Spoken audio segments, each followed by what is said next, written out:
यह कहानी है एक सन्यासी की। सन्यासी वह होता है जो अपना सब कुछ त्याग कर सिर्फ एक चीज को अपना लक्ष्य बना लेता है।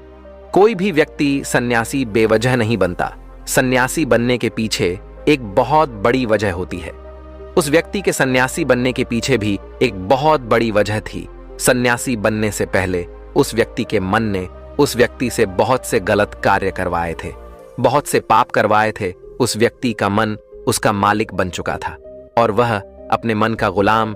जीवन के हर सुख, आराम और ऐश्वर्य प्राप्ति के बाद भी उस व्यक्ति के मन में अतः पीड़ा थी और यही मानसिक पीड़ा उसे सन्यासी बना देती है। सन्यासी बनने के बाद वह व्यक्ति सांसारिक दुनिया से दूर हो जाता है, जंगल में रहने लगता है, ध्यान करता है, तरह तरह की साधनाएं और अभ्यास करता है, दीक्षा मांगकर भोजन करता है, एकांत और मौन का अभ्यास करता है। लेकिन फिर भी उस व्यक्ति का मन शांत नहीं होता। वह अंदर से बेचैन और परेशान ही रहता है। यहाँ एक बात समझने वाली है कि ध्यान या किसी भी साधना का जो शुरुआती बिंदु है, उसकी शुरुआत ही तभी की जा सकती है जब हमारा मन शांत हो, जब हमारा मन हमारी सुनता है।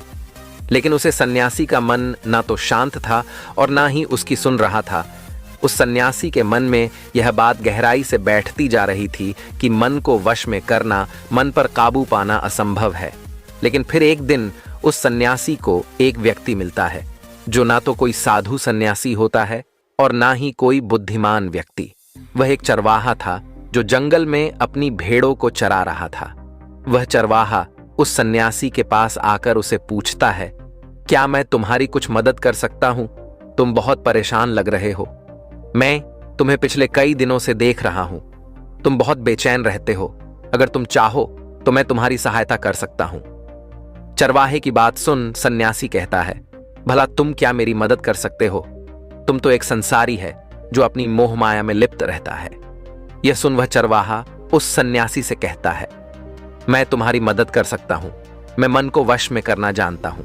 सन्यासी चरवाहे के मुंह से यह बात सुन जोर से हंसता है और कहता है, क्या क्या कहा तुमने? तुम मन को वश में करना जानते हो? मैंने अपना सब कुछ त्याग दिया, जंगल में रहने लगा हूं, तब भी मैं अपने इस मन का गुलाम हूं और तुम कह रहे हो कि तुम इसे वश में कर सकते हो। वह चरवाहा कहता है, मन को बस में करने के लिए सभी वस्तुओं का त्याग करना आवश्यक नहीं है और ना ही जंगल में जाकर रहना जरूरी है। बस एक चीज है जिसे छोड़ना सबसे जरूरी है। वह सन्यासी उस चरवाहे से पूछता है, और वह एक चीज क्या है? वह चरवाहा सन्यासी से कहता है, वह एक चीज है, गलत जानकारी। आज तक हमारे भीतर जो भी जानकारी गई है उसी ने हमारे मन का निर्माण किया है।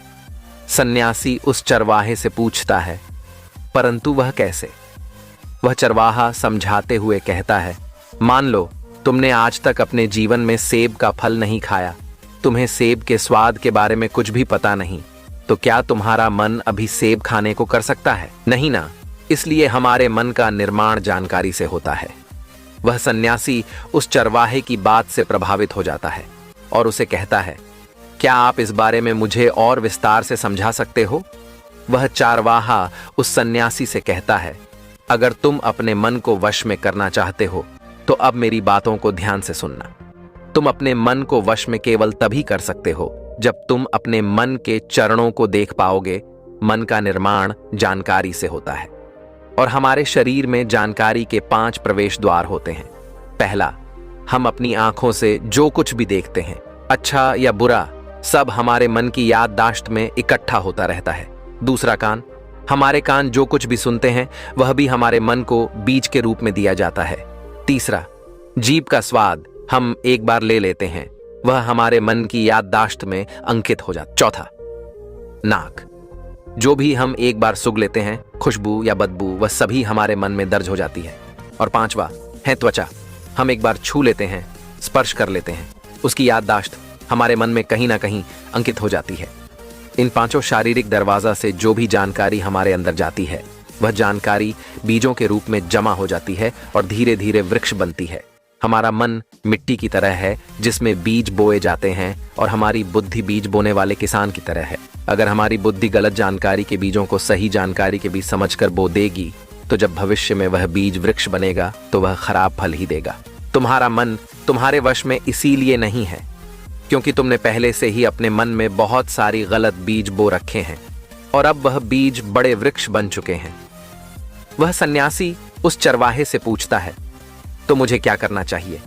क्योंकि अब तक मैं बहुत सारे गलत बीज बो चुका हूं और जो बोए जा चुके हैं उन्हें वापस निकल नहीं सकता। वह चरवाहा उस सन्यासी से कहता है, अब तक तुम अनजाने में गलत बीज बो रहे थे, लेकिन अब जानबूझकर सही बीज बोना आरंभ कर दो। भीतर अगर हजारों बीज गलत है तो क्या हुआ, अब से लाखों सही बीज बोने के लिए तैयार हो जाओ।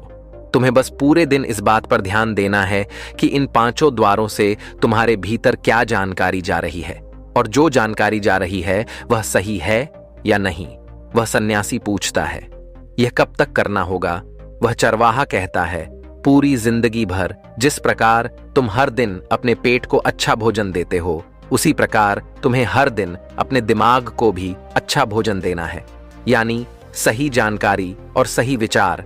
जीवन में हर दिन हर पल तुम्हें सिर्फ 2 विकल्प मिलेंगे, जिसमें से एक विकल्प तुम्हारे लिए सही होगा और दूसरा गलत, लेकिन तुम्हें हर बार सही विकल्प का ही चुनाव करना है। हमेशा याद रखना, सही विकल्प का चुनाव करते समय तुम्हारे भीतर पीड़ा पैदा हो सकती है, लेकिन वह पीड़ा सिर्फ कुछ समय ही रहेगी। चाहे तुम्हारे अंदर कितनी ही पीड़ा क्यों ना हो, बार बार सही का ही चुनाव करना है। जितनी बार तुम सही सुनोगे उतनी बार तुम अपने अंदर एक सही बीज बोओगे, और जिस दिन तुम्हारे अंदर के सही बीजों की संख्या गलत बीजों की संख्या से अधिक हो जाएगी, उस दिन तुम्हारा मन तुम्हारे बस में होगा, लेकिन उसे दिन के लिए आज से अभी से अपना प्रयास जारी रखना होगा। वह सन्यासी तो उस चरवाहे की बात को समझ जाता है, लेकिन क्या आप समझ पाए?